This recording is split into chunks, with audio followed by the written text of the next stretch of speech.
to the House and look forward to its reporting back. Kia ora. Maggie Barry. It is with great pleasure I rise to talk to the Heritage New Zealand Pouhere Taonga Bill in its first reading. The Honourable Chris Finlayson is the sponsor of this bill. He introduced it last October, and when he rose to speak of it earlier, he reminded us of National's proud tradition of supporting culture and the arts, and that Sid Holland was the man who established the Historic Places Trust back in 1954. So it is entirely appropriate that this national government continues the leadership that it has undertaken in arts and culture and heritage. And as with many bills this government introduces, it reduces ambiguity and clarifies provisions. This is a bill whose time has come. The Historic Places Trust needs a new name to reflect its modernity in the 21st century. The word trust, for example, is not appropriate, and I think that the New Zealand Pouhere Taonga Bill properly encapsulates the intentions of all of us as we seek to look after our heritage. Nikki Kay has talked of some of the examples in Auckland. We've heard the Greens talk about examples. They've done a bit of archaeological digging themselves around this bill to find some fault with it, and I think that within the Select Committee, which I sit on, I think it's entirely appropriate that we look at the definitions of minor and that we look at the archaeologist, who pays them, and the provisions. It is a good thing for this to be nutted out in Select Committee. So I commend for me anyway, relatively rare sign of inter-party support around a bill which really does seek to do what needs to be done. Nothing about this bill lessens people's ability to complain and protest about heritage problems. It only enhances it.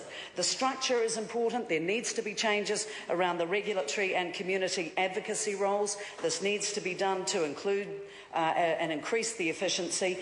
The Canterbury earthquake, one of its many legacies, has been to show us that there need to be emergency provisions to protect life as well as heritage. It's about getting that balance right, and I think this bill addresses these things with a degree of intellectual rigour which is essential to something as precious as our historic legacies.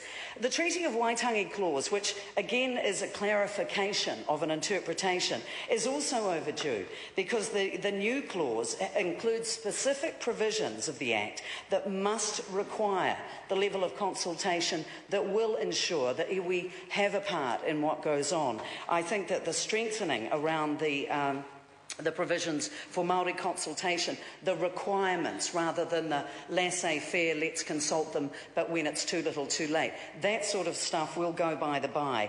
It is really quite the opposite of some of the concerns that have been raised, but it is right to raise them at the first reading, and I'm sure that, as I said earlier, they will be addressed. But this is not a bill that is going to silence heritage advocates. Quite the opposite. It is going to encourage them. It provides a framework that is easier to understand, that simplifies laws that need to be tightened up, and I think that it will in fact make our heritage and its protection more viable than it is currently, and that has to be a good thing.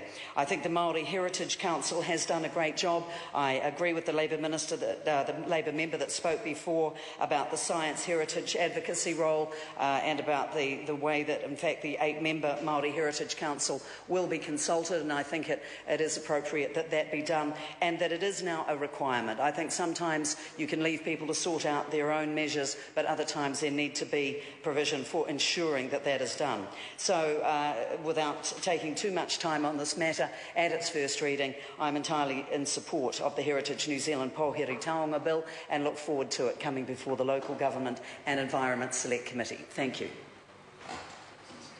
Darian Finn.